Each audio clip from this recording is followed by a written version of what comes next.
എടാ, വഖഫ് ഭേദഗതി പാസ്സായിട്ടില്ലെങ്കിൽ നമ്മളൊക്കെ പെടൂട്ടോ. എന്റെ നിന്റെയൊക്കെ തലയ്ക്ക് മുകളിൽ ആടിക്കൊണ്ടിരിക്കുന്ന ഒരു വാളാണ്. വഖഫ് ആക്ടിനെതിരെ നമ്മൾ ഒന്നിച്ചു നിന്നേ പറ്റൂ. നിനക്കൊരു കാര്യം അറിയോ? മുനമ്പത്തെ മനുഷ്യർ അനുഭവിക്കുന്നത് നമ്മുടെ നീതിക്ക് വേണ്ടി കൂടിയാ. സത്യം. പക്ഷേ പാവപ്പെട്ടവന്റെ നീതിക്ക് വേണ്ടി സംസാരിക്കാൻ നമ്മൾ ജയിപ്പിച്ചു വിട്ട ഒരുത്തനെയും കാണുന്നില്ലല്ലോ. അത് ശരിയാ. എന്നാലും ബബ്ബെ അടിക്കാതെ നമുക്ക് വേണ്ടി വസ്തുനിഷ്ഠമായി സംസാരിക്കാൻ ചിലരൊക്കെ ഉണ്ട്.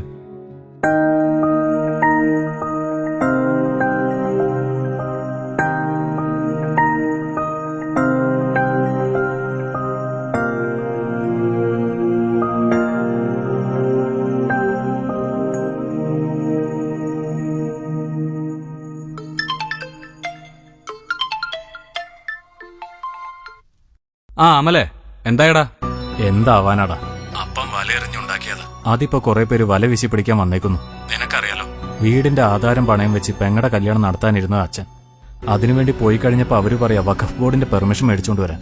അച്ഛനാണെങ്കിൽ ആകെ തകർന്നിരിക്കുക. എവിടെയും പോയി ചത്താലോന്ന് ആലോചിക്കാൻ ഞാൻ. എടാ, നീയൊന്നും മിണ്ടാതിരുന്നേ. ഭൂമി വഖഫ് ബോർഡിന്റെ അധീനതയിലാണെങ്കിൽ അത് അൺകണ്ടീഷണൽ ആവണം. മുനമ്പം പ്രശ്നത്തിന്റെ കാര്യത്തിലാണെങ്കിൽ അത് കണ്ടീഷണൽ അല്ലേ? നീ പേടിക്കൊന്നും വേണ്ട. ഇതേ സാക്ഷര കേരളമാണ്. ഇവിടുത്തെ സിസ്റ്റേ ജനാധിപത്യ. ജനങ്ങൾ കൂടെ ഉണ്ടാവും. അല്ല, അച്ഛനെവിടെ? ആരെയോ കാണാനുണ്ടെന്ന് പറഞ്ഞ് രാവിലെ പുറത്തേക്ക് ഇറങ്ങിയതാ. നീ ധൈര്യമായിട്ടിരിക്കെ. എന്ത് വന്നാലും നമ്മൾ ഒന്നിച്ചു നേരിടും. പ്രളയകാലത്തെ കേരളത്തിന്റെ സൈന്യത്തിന് വേണ്ടി. ഓക്കെ, എന്തായാലും നീ ഇങ്ങോട്ടേക്കൊന്ന് ഇറങ്ങ്, നമുക്കൊന്ന് കാണാം. കാര്യങ്ങളൊക്കെ ഡേവിസ് മാഷിനോട് പറഞ്ഞിട്ടില്ലേ? താങ്ക്സ് ഡാ.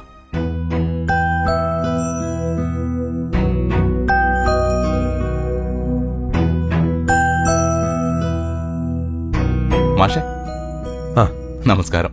മാഷ കണ്ട പോകുന്നത്? ഞാനേ വേണ്ടപ്പെട്ട ഒരാളെ കാണാൻ വേണ്ടി ഇറങ്ങിയതാ. മാഷേ, അറിയാലോ, നമ്മുടെ സ്ഥാനാർത്ഥിയാ. നമ്മുടെ ചിഹ്നവും മാഷിന് അറിയാലോ. ഓ, മാഷനെ സഹായിക്കണം. സ്ഥാനാർത്ഥിയാണ്, മറക്കരുത്. ഈ വോട്ടിന് വേണ്ടി ഞങ്ങളുടെ മുമ്പിൽ ഒന്ന് കൈകൂപ്പി ഓച്ചാനിച്ച് നിൽക്കുമ്പോ ഒരൊറ്റ കാര്യം ചോദിച്ചോട്ടെ. ചോര നീരാക്കി മേടിച്ച ആധാരം പണയം വെച്ച് മോളെ കെട്ടിക്കാൻ വഴി തേടുമ്പോ വഖഫ് ബോർഡിന്റെ പെർമിഷൻ വേണം പോലും.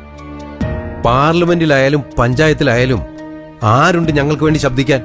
ഉന്നതത്തിലുള്ള രാഷ്ട്രീയ നേതാക്കന്മാർക്കും മുൻനിര മാധ്യമങ്ങൾക്കും ഒരുതരം മൗനമായിരുന്നു. എന്തായാലും ഒരു കാര്യം പറയാം, ഞങ്ങൾക്ക് വേണ്ടി ശബ്ദിക്കാൻ ചങ്കൂറ്റമുള്ളവർക്ക് ഈ വിരലടയാളം പതിയും. പക്ഷെ വേറൊരു കൂട്ടരുണ്ട്, ഈ നാക്കുകൊണ്ട് പല പ്രാവശ്യം കൊന്ന് തെരുവിലേക്കിട്ടവരാ. അവരുണ്ട് ഞങ്ങളെ ചേർത്ത് പിടിക്കാൻ, ഞങ്ങൾക്ക് വേണ്ടി ശബ്ദിക്കാൻ. പോട്ടെ, ഈ പറഞ്ഞതൊക്കെ ഏതായാലും കിടപ്പാടം നഷ്ടപ്പെടാൻ പോകുന്നവന്റെ വേദനയും അവകാശമാണെന്ന് ഓർത്താ മതി.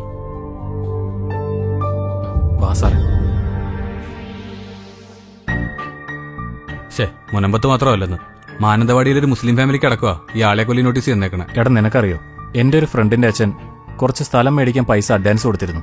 അഡ്വാൻസ് അച്ഛൻ തിരിച്ചു മേടിച്ചു. ഇത് വഖഫ് ബോർഡിന്റെ ഭൂമിയാണെന്ന് പറഞ്ഞ് എപ്പോഴേ ഇറങ്ങാൻ പറയുന്നതെന്ന് അറിയത്തില്ലല്ലോ. മനുഷ്യനെ ജീവിക്കാൻ അനുവദിക്കാത്ത ഓരോ മതനിയമങ്ങൾ. അതെ അതെ, ഇനി അവരുടെ അടുത്തുനിന്ന് ഭൂമി മേടിക്കാൻ എല്ലാവരും ഒന്ന് മടിക്കും.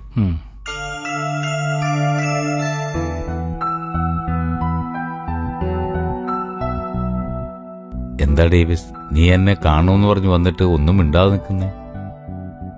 മാപ്പറിയിക്കാത്ത കള്ളക്കഥകളാച്ചോ തെരുവിക്കൂടെ നടന്ന് നിങ്ങളെക്കുറിച്ച് ഞാൻ പ്രസംഗിച്ചത്. എല്ലാം നഷ്ടപ്പെടുന്നത് കാണുമ്പോ അതേ തെരുവിൽ നിന്ന് നിങ്ങൾ ഞങ്ങൾക്ക് വേണ്ടി ശബ്ദിക്കുന്നത് കാണുമ്പോഴാ. ഡേവിസേ, ഇതൊക്കെയാണോ പൗരോഹിത്യ ജീവിതത്തിന് ഒരു ആഢ്യത്വം നൽകുന്നത്? ഡേവിസേ, ഈ കണ്ണീരിനൊരു നീതി ഉണ്ടെങ്കിൽ ഇതിനു വേണ്ടി കൂടി പൊരുതാനുള്ളതാണ് ഈ പൗരോഹിത്യം. ഇനിയിപ്പോ പാവപ്പെട്ടവന്റെ നീതിക്ക് വേണ്ടി തെരുവിലാണ് അന്ത്യമെങ്കിൽ അങ്ങനെ.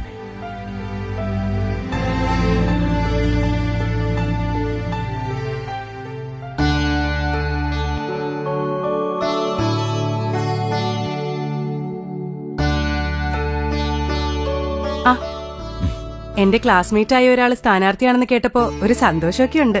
അതെ അതെ, വോട്ട് ചെയ്ത് വിജയിപ്പിച്ചാ മതി. അതേറ്റു. പക്ഷേ ഈ സ്ഥാനാർത്ഥികളൊക്കെ വലിയ പാർലമെന്റ് അംഗമാവുമ്പോഴേ സാധാരണക്കാരന്റെ നിലവിളികളും അവകാശങ്ങൾക്കും ഒരു ഡിസ്പോസിബിൾ ഗ്ലാസിന്റെ വില പോലും ഉണ്ടാകാറില്ല. എന്റെ ക്ലാസ്മേറ്റ് എന്തായാലും അങ്ങനെ ആവരുതെന്ന് ഞാൻ പ്രാർത്ഥിക്കാം. എന്തായാലും കൂടെ പഠിച്ച കന്യാസ്ത്രീയുടെ മുമ്പിൽ നിൽക്കുമ്പോ ഒരു കാര്യം ധൈര്യമായിട്ട് ചോദിക്കാലോ അല്ലേ? ഷുവർ, ചോദിച്ചോളൂ. കൂടെ പഠിച്ച കൂട്ടുകാരൻ എന്തെങ്കിലും അഡ്വൈസ്? ഇപ്പോഴത്തെ രാഷ്ട്രീയ സാഹചര്യങ്ങളും മുനമ്പത്തെ ജനങ്ങളുടെ കണ്ണീരും ഒക്കെ ചേർത്ത് പിടിച്ചു നിൽക്കുമ്പോ എന്റെ അഡ്വൈസ് ഒരു 4 വരി പാട്ടായാലോ? ഓ ആയിക്കോട്ടെ, അതിനെന്താ, അല്ലേ, പാടിക്കോളൂ. മരണം വരുമൊരു നാളോർക്കുക മർത്യാനീ, കൂടെ പോരും നിൻ ജീവിത ചെയ്തികളും, സൽകൃത്യങ്ങൾ ചെയ്യുക നീ അലസത കൂടാതെ. Thank you. എന്തായാലും ഉപദേശം കൊണ്ടതെന്റെ ചങ്കിലാട്ടോ. ഉം.